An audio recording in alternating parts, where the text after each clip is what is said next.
preparedness people, and welcome back to the Bigs Prep. My name is Cynthia, and today we're going to be making a ham and cabbage soup while we talk about my predictions for 2023.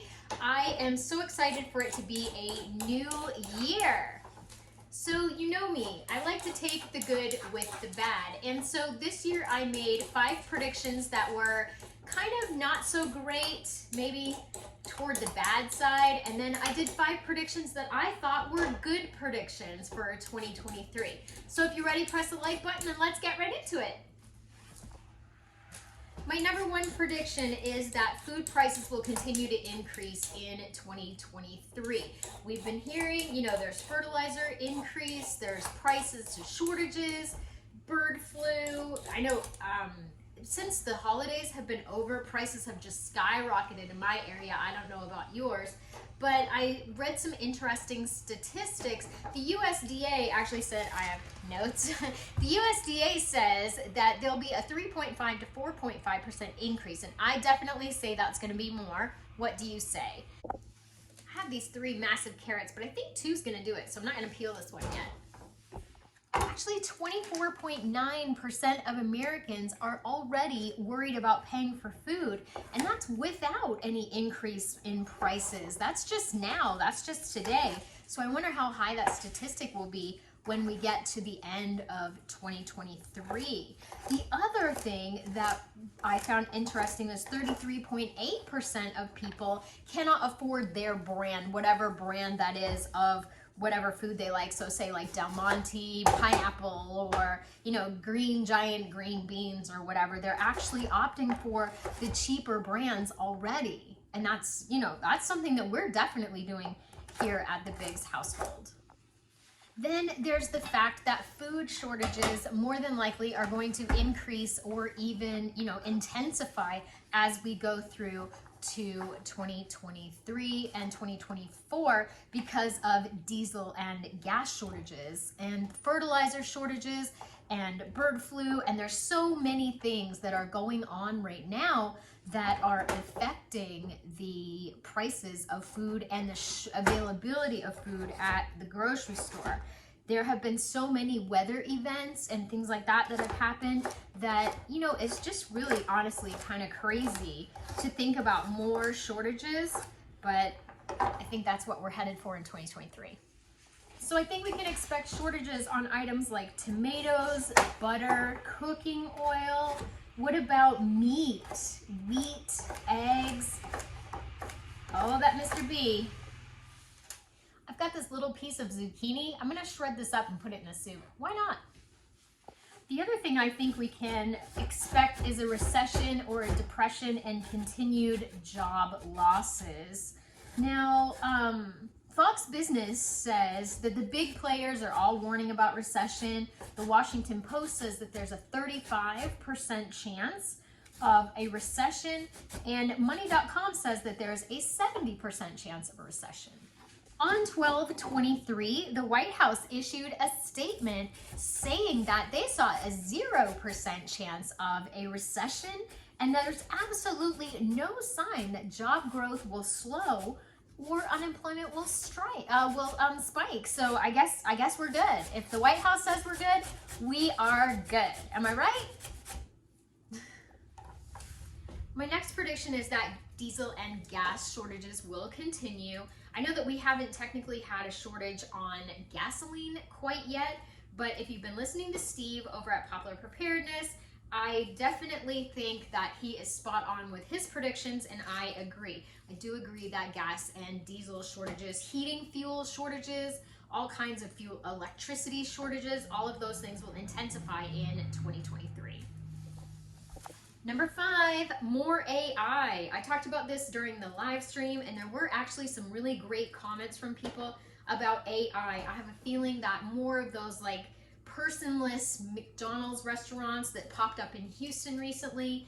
I don't know if you've heard about the Roomba scandal, but people were getting pictures posted of them, kind of without clothes on, taken by the Roomba. And Roomba also maps out your entire house with a laser, and I bet you can guess who just bought the rights to all of that information, and that would be Amazon. So not only do they have the map to the entire inside of your house, they also have pictures of the inside of it so that they can target your advertising. I have a feeling that AI is going to be more and more insidious as we come through 2023. So take a look out for that, and maybe I'm wrong. Now let's talk about the 5 good predictions for 2023, because you know me, I like to focus on the positive. My number 1 prediction is that creativity is going to abound in 2023. I love watching those videos like on Instagram and Facebook, and I don't watch TikTok, but of people, upcycling thrift store items, or turning, items into baby clothes, or turning beautiful old prom dresses into evening wear. Like, I just love those videos, and I have a feeling that creativity is going to abound. People are really going to dig into that and use their skills, new skills like sewing or crocheting, to create wonderful new things out of things that we already have that are not being used in the United States right now. I think it's so cool. I'm really hopeful for this one. I think we're gonna be running back to our roots. Yay! We're gonna be canning and gardening and preserving food and cooking at home and doing things like, our grandfathers, our grandmothers, and our ancestors did. We're gonna be using more homeopathic type remedies and really plugging into those old stories from times gone by where people survived with less. I also believe that 2023 is going to be the era of the side hustle. Now, if you don't have already a side hustle, now is a great time to get one. And I do believe that people are going to take their passion and creativity and their natural talents and turn that into money. Whether that's flipping, furniture, flipping clothes, doing, just whatever it is, eBay, you name it. I do believe that people will be using those natural talents to really get us into the next level of income. Or maybe even some bartering, right? Then my next prediction is less travel. Now this one, I haven't really heard very much, but we saw so many delays and problems with flights, and delays and problems with rental cars, and all of these things that happened over the holiday season. I really think it's gonna leave a bad taste in people's mouths. Even traveling by car or RV, if you're having to stop at a restaurant prices are so high, and also the quality is just so poor. Staying in hotels, things like that, pretty much everybody is just not really happy with their travel experience. So I'm thinking the era of the staycation may be here, and people are gonna appreciate their homes. Whereas before, many people were locked down or not able to travel, and now that they are, maybe they're feeling just a different kind of way about it. My last prediction is that people are going to start minding their money in a way that they've never done before. Frugality is going to be an amazing skill that so many of us are willing to share with some newcomers who have never had to have a budget or watch their money or do anything. As job layoffs increase, income decreases, people that you were used to getting OT maybe can't now. So 58.9% of consumers are already pinching pennies and creating budgets. And then another stunning statistic for me was 68.9% have already canceled at least one subscription.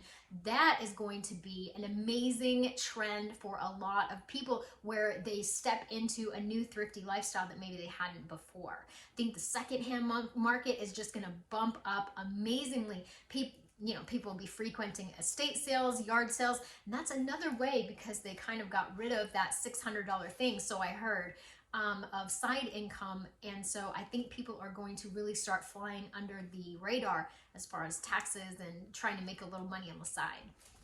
So sorry about the dryer. I am thinking that now is the renaissance of the potluck dinner, the card night, the game night, that kind of thing. Look at that jiggle. Hello, mama. Yes. This is some turkey bone broth that I made over the weekend, and my soup is ready to go. I've got a gorgeous ham bone in there. Love this. Recipe screenshot time if you want to take a quick little shot of that. You can add more ham. If you don't have the ham bone, you can just use ham, leftover ham. Oh, I didn't put the cabbage in there. I got to do that. And that says 4 cups of broth, by the way, just 4 cups. If your family likes celery or whatever else, just go ahead and feel free to put that in there. Now it is time to celebrate the wins of the year. I posted on the community page and on my Instagram for you guys to tell me your wins of the year, and I am ready to report. Let's do this. Okay, so USMC Amy says, it's such a wonderful thing to find a positive prepping community when so many are preaching gloom and doom, and she's right about that. Sue Boaz welcomed grandson number 3 to her tribe, and she has added a bunch of new things to her preps. I'm very, very happy for her. Megan Donahue started to learn how to can food and dehydrate food, built a solid prep foundation of items, not only for me, but for my family. Well done, Megan.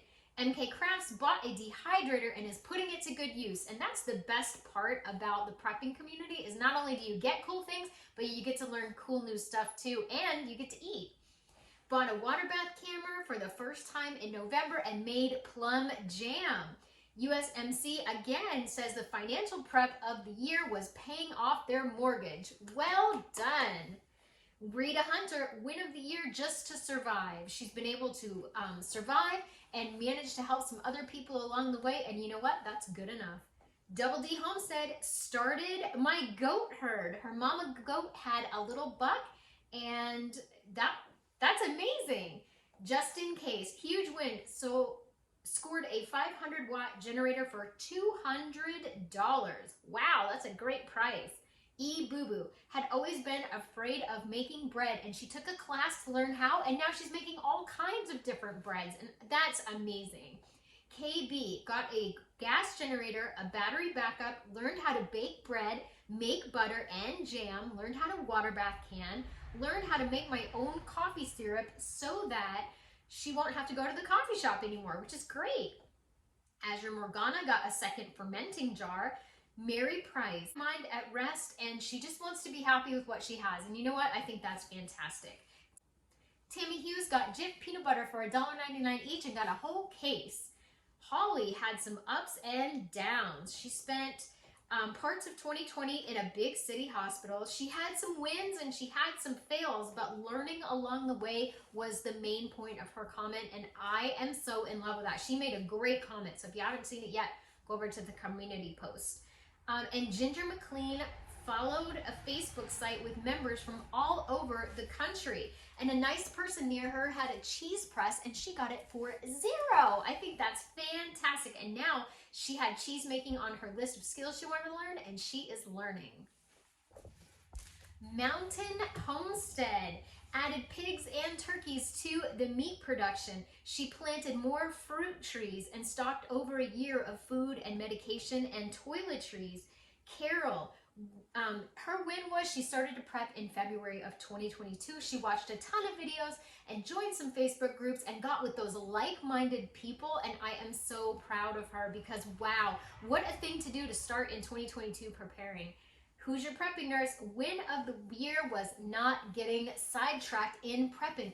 And I have to tell you, there were so many events in 2020 that were very distracting, especially in the prepper community. And man, she just had those blinders on and laser focus. I love it. Tamara Ewald, subscribed to my channel and found a fantastic community. There's so many of us. Got some winter warmth items. And so I am super proud and super happy to have her as a community member here at the Biggs Prep. Pauline Parker started prepping 2 years ago and found several prepping channels and has learned a ton of valuable information. Alicia Bray upped her prepping game this year, expanded the pantry, found a great online community, and so many people just really wanted to plug in the fact that they were so grateful to find like-minded people to share ideas with. A Quiet and Orderly Life, beautiful channel, wonderful people over there. She canned and freed up some room in her freezer. She's struggling a little bit with her mental health and also with some autistic burnout, but you know what? She is still on track, and I just love that for her. Karen Bell got a kitchen fridge, freezer, cabinets, pantry. She got everything organized and cleaned out. The basement, everything. And her 2 deep freezers had really bothered her for a little while, and she got it all done. Way to go. Lori's Thrifty Kitchen Pantry. I love you, Lori. Lori's win of the year was becoming a prepper and a YouTube creator. Yes, and she got her channel monetized too, thanks to all of you. Michelle J, our win, increasing preps all the way around. And she adopted a new kitty, which, oh, I love that. Then, let's see, Catherine Calver fixed my septic tank that was backing up. That's a huge one. Former owner did some bad things to the septic, so she did it herself. She took the cover off the septic tank and just got that clog cleaned out of there and saved thousands of dollars. So well done, Catherine. TT and me got $75 off a buddy heater, and Connie Kellenberg was blessed to find a quick sale on chicken for 73 cents a pound. Wow, she came home, put it all in the freezer. Well done. Crystal H popped into the comments on the actual live video and just wanted to express gratitude on how positive it is over here and how empowering the channel is. We talked about cleaning and organizing for the new year, and Deborah Ruth said that she was glad to find that she was not the only one in a deep cleaning mode. And that's for sure, because most people I know are just trying to streamline everything and make stuff as easy as possible to either get to or organize or put away. I'm loving it. Aphrodite said that her daughter was in Walmart and saw two people who had the calculator out, and they were older and obviously on a fixed income, and they were putting things back out of their cart, and her daughter went and got all of the items that they put back and went out to the self-cash, cashed out, ran out into the parking lot and got their stuff to them. And everyone was crying, and I was crying reading the comment, because it's people like that that are going to make the difference in the future. I truly believe that there are good people out there still doing good things. No matter what the news or anyone else reports, there are still good people with boots on the ground who are actually making a difference. Those small differences, like be the light in the darkness. Katie Trapnell popped in with a comment saying that she is working on her list of goals for 2022 and not predictions, which I love a goal. She's raising some meat rabbits, updating her bathroom, and got some homeschooling goals too, which I love. You might be asking yourself, Cynthia, you never said what your win of the year was. Let me tell you, Mr. B and I have been very blessed this year.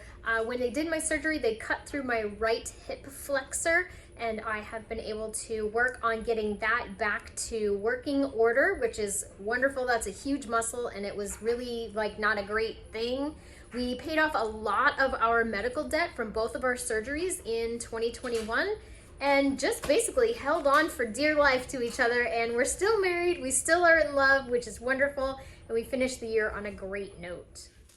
And that is it. Thank you so much for joining here at the live wrap-up for our New Year's Eve live broadcast. It was such a good time, and I am live every Saturday at 8 p.m. Eastern Standard Time. If you want to pop in and say hello, I would love to see you there. And there's such a good community. My moderators almost never have to bounce anybody because everyone is amazing, kid-friendly, nice people, nice comments. Just love it. Thank you again, and remember, everybody, I'd rather be a year early than a day late.